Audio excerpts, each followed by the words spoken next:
I spent more than 20 years in wealth management. I've worked with people just getting started or starting over, and I've worked with business owners, highly compensated professionals, and even some pro athletes. Today I teach coaches, creators, and entrepreneurs how to build businesses and wealth God's way. And speaking of building wealth, here's an important lesson that I learned that you may benefit from. Making more money will reveal you. It will never define you. It won't make you more secure about money or even happy because you have it. In fact, as your business grows and you begin accumulating resources, some things can actually get worse if you haven't dealt with what's happening internally first. More money, more options, of course, but it also gives your character, good or not, more room to operate. So this video isn't really about what I learned managing money. It's about what being around people with money taught me about the person you need to become while you're building wealth in order to maximize it. And I want you to hear this now, especially if you're in the early stages of building your business. Don't wait until the money arrives to decide the person you're going to be when it does. I've watched too many people discover the hard way that while money did solve their financial problems, it exposed much deeper problems, many of which caused the financial problems in the first place, and it doesn't have to be this way. When I entered the wealth management industry, I thought the job was mostly about being really good with money, learning the products, understanding investments, knowing the rules, understanding risk, being able to build portfolios, and being able to know the difference between one account and another. And yes, all of that mattered, but after more than enough time sitting across the kitchen table or the desks from people, I started to realize that the numbers were often the easiest part of the conversation. This is because two people can look at the exact same financial situation but have a different response to it. One person could look at a certain amount of money and feel free and be excited. Someone else could look at the same amount and feel terrified. One person saw opportunity, another person saw everything they could potentially lose. And neither were wrong. Same number, same market, completely different experience. That's because financial conversations are never just financial conversations. I experienced this with couples, with business owners who happen to be couples, which is definitely not easy. I saw it with people preparing to retire, or with people making decisions while grieving the loss of a loved one. What sounded like a disagreement about dollars was often a disagreement about safety, about control, identity, status, freedom. Whatever somebody believed money was supposed to do for them, that was really the core issue, not the facts and figures on a spreadsheet. And I can think of many situations, especially with married couples, where we sit down, we start to discuss their financial position, maybe their philosophies about money, or even go back to their upbringing, which could really reveal a lot about people. And one spouse would give a response and the other one would look at them like they're crazy, almost in shock because they never truly had the conversation. And someone else could hear another response and almost be upset with them. What are you talking about? You never mentioned this, or I thought we talked about this. Many times they would come in the door feeling like they were on the same page, only to realize that they weren't even close. And I've had more than one situation where the meetings got heated to where we had to stop the meeting and I said, listen, there's clearly some things that the two of you need to discuss privately, so this is not the time nor the place for us to continue this conversation. Why don't we take a breath, schedule another meeting if you're agreeable, and then we can revisit it. And there were times where people came back and they had a much better footing and foundation and they were more aligned. There were times that couples never came back because money can be so emotional because, again, it's not the facts and figures. It's literally woven into the tapestry of who you are, and how you deploy money is just a reflection of that. And it was experiences like these that really changed the way that I saw the work. You could solve the financial problem on paper but still miss what was actually happening if you weren't paying attention. One person might be saying we need to be more aggressive, but underneath that, they're really asking, am I falling behind? Another person, and again, this could be a couple, this could be a business partnership, and maybe they're more conservative and saying, you know what, I need to know that my family's going to be okay, and I just don't want to take any risks. That's a financial language that no one is really talking about, because people think you talk about money in your native tongue, but the language of money is completely different. And this is where I think the lesson becomes important for anyone building a business, because if your plan is to create more income, build more capacity, or accumulate more resources, you need to understand what is underneath the money. You need to understand where it's really coming from before you spend all of your time pursuing it. If money means validation, then you're going to need more and more to keep proving yourself. You're never going to reach a finish line when you're using money to validate you. If money to you means safety, that's okay, but there may never be a number large enough for you to feel truly safe. If money is a scoreboard, then somebody will always have a higher score. Are you attaching your worth, your value to that? You were completely comfortable until you met someone that had a little bit more than you, and now all of a sudden you're upset, you're frustrated, you feel less than. And it doesn't matter what field you're in, it could have nothing to do with business. If you don't know what's driving you, you could end up calling something ambition when it's really fear. And that's something that my training never really prepared me for, at least not completely. We learned a lot about money, but knowing money and knowing people are not the same thing. And I want to be fair because I worked with people who were really good people, and there were some people who had a little more seasoning who understood this, who shared information with me. So this is not an attack on the financial industry, but naturally the training focuses on the tools of the profession: products, compliance, risk, strategy. And then after all this technical training and licensing, you sit across from someone after they lost their spouse, or God forbid they lost a child, or their business is falling apart, or retirement is suddenly a lot closer than they realized and they're scared, or they're close to retirement and get laid off. Or, on the flip side, they have more money than they ever thought they would have, and they're still anxious every single day. In some ways, they're more anxious than the people who don't have money. And it's a mistake that you risk making about yourself if you don't understand where you stand before you come into supply. Over time, trust became one of the biggest lessons that I learned. You might have all the skills in the world, but if people don't trust you, they're not going to work with you.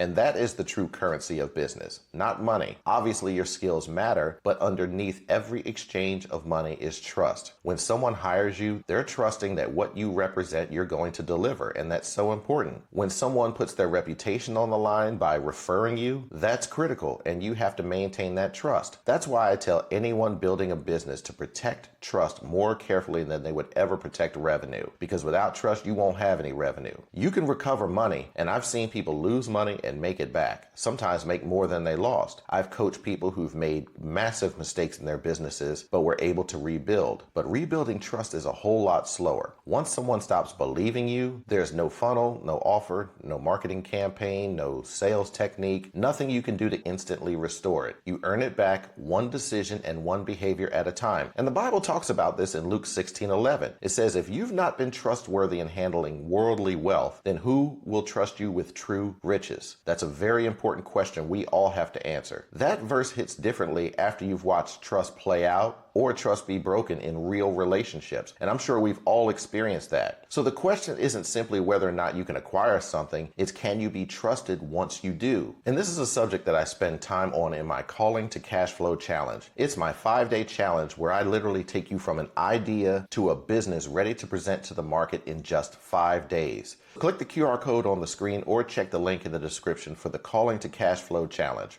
Would love to have you there. So the key takeaway here is this: don't allow your income to grow faster than your character. Don't allow yourself, because it is a choice, to become more successful publicly than you are privately. Because if that's the case, then your outward success is just a facade. And like a house of cards, it will not stand. Before I share what I believe to be the most important point in this video, if what I've shared with you so far is already making you think differently about the relationship between business, building wealth, and who you are as a person, which is most important, then please consider giving this video a like and subscribing. I need your help to reach as many people as possible, so thank you in advance for your support. If you don't remember anything else I shared today, please remember this: money makes a wonderful servant, but it is a terrible master. And I know that phrase is familiar, but it hits different when you've watched people who've lived on both sides of it. I think we all have. I've worked with people who have had numbers that a lot of people would consider extraordinary. Some of them even called it extraordinary, but yet they still don't feel like they have enough. How much is enough? We tend to imagine that there's a number somewhere out there somewhere that will settle everything. When I make this much, then I'll relax. When the business gets to this certain point or this number, then I'll feel successful. When I have this much saved and invested, then I'll feel secure. When I can afford this house, this car, this lifestyle, then I'll know I've made it. Some people reach the number, and then what happens? Well, the number moves. Now all of a sudden the goal is bigger. The lifestyle costs more because maybe the original number didn't buy the cachet that they thought it would buy with the people around them. Maybe the goal was to become the Joneses, only to realize that you're still trying to keep up with them. This is not an indictment on having money. I'm building wealth and using my business and brand to teach coaches, creators, and entrepreneurs to do the same thing. So this isn't about having money. This is about the perils of money having you. There's a song lyric that talks about counting your money until your soul turns green, and this is what we want to guard against. Money is inanimate, so you could do good with it or you can squander it. Money in and of itself is not the issue. It's an issue of control and who has that control. Now, why do I say this? It's not because I say that this is true. It's because Jesus does in Matthew 6:24, where he says you cannot serve both God and money. Notice this isn't an issue about having money. It's not about possession. It's about service. So who's serving who and who's working for who? Listen, you may be praying for growth right now. You may be trying to get your first few clients, reach your first 6 figures, scale beyond 7 figures, build a team so you can get your time back, or create enough margin so you can breathe. Whatever it is, good. Go build it. That's not the problem. But while you're building it, pay attention to who you're becoming along the way. What is the pursuit doing to you? Are you becoming more generous or more possessive as you build wealth? Are you becoming more grounded or more obsessed? More patient or more desperate? Are you building something that gives you freedom, or are you building a more impressive version of the prison that you claim to want to escape?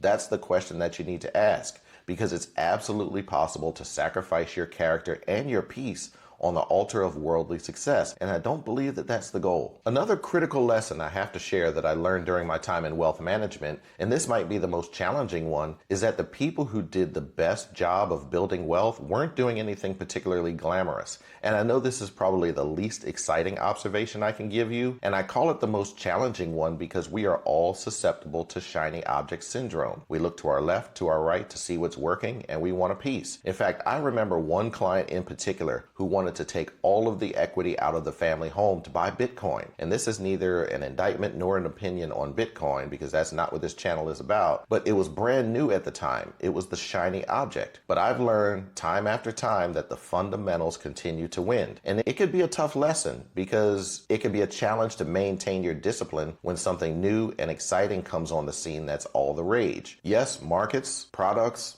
trends, even strategies change over time. That's just a part of innovation. And every few years, something does come on the scene that everyone pays attention to. Meanwhile, people who did the best job of building wealth were loyal to the basics, and they usually won, and won big in the fullness of time, and wouldn't change anything if they had the chance. And I've asked some of them throughout my career. They said, I had a plan, I stuck with it, and I didn't see a reason to change, and I didn't even understand the new thing anyway. They didn't need to chase every single opportunity. They didn't need to make decisions based on what's in the news this week or what everyone was talking about. They were patient, consistent, and they understood that being able to afford something and needing to buy it are two completely different conversations. And this is how they maintain their discipline. Sure, there's nothing exciting about that, but do you want to be excited?